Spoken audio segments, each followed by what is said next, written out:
নমস্কার, হরিওম। পশ্চিমবঙ্গের সকল সনাতনী জনগণকে আমি আমার যথাযথ সম্মান ও ভালোবাসা আমি জানাই। কিন্তু আর অল্প দিনের ব্যবধানে 29 তারিখ আমাদের ইলেকশন। কিন্তু এটা আমার কাছে ব্যক্তিগতভাবে আমার ইলেকশন নয়, এটা আমার কাছে ধর্মযুদ্ধ, পশ্চিমবঙ্গে কুরুক্ষেত্রের লড়াই। আজকে বর্তমান সময়ে ভোট দান দেওয়ার আগে আপনার একটা ভোট এই পশ্চিমবঙ্গের গণতান্ত্রিক পদ্ধতির মধ্য দিয়ে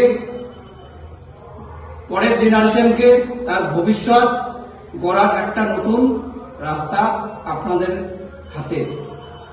আজকে আমরা যারা যুবক আছি এবং বর্তমানে যে সকল আমার ঘরের বোনেরা মায়েরা আছেন, তাদের সম্মানের দাম আজকে বর্তমান সময়ে সরকার 10 লক্ষ টাকা দাম দিয়েছে।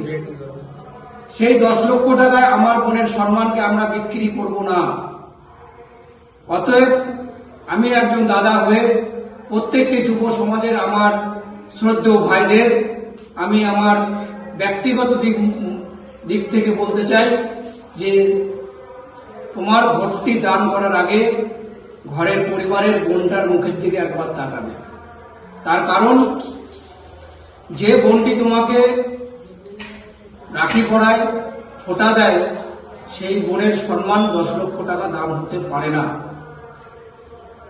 আমরা কিছুদিন আগে দেখেছি আরজিকর কাণ্ডের তিলোত্তমা, সে এখনো বিচার পায়নি। আজকে বলতেও লজ্জা লাগে যে একজন ডাক্তার ছিল আমার সেই বোনটি, তাকে পুড়িয়ে দেওয়া হয়, তার লাশটা পর্যন্ত তার মা বাবার হাতে দেওয়া হয়নি এবং শেষ পর্যন্ত তার নিজের মেয়ের মুখটাও তার মা বাবারা দেখতে পারেনি। এটা পশ্চিমবঙ্গের একটা দুঃখজনক ঘটনা। আজকে তিলোত্তমা হয়তো মায়ের কোল থেকে তিলোত্তমাকে হারিয়েছে, আগামী দিন আমাদের ঘরের কাউকে হারাবো না, তার 100% গ্যারান্টি আমরা কেউ দিতে পারবো না।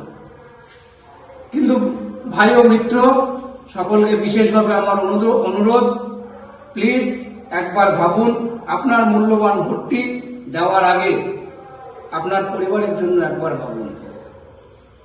আমরা দেখেছি হাঁসখালি গাজনাতে অর্পিতা বোনের সঙ্গে যেটা হয়েছে, যে তাকে একটা বার্থডে সেলিব্রেশনের প্রবণতা দিয়ে তাকে তার সম্মানকে যত ধরনের নোংরামি আছে তার উপরে প্রয়োগ করে তাকে জ্যান্ত জ্বালিয়ে দেওয়া হয়।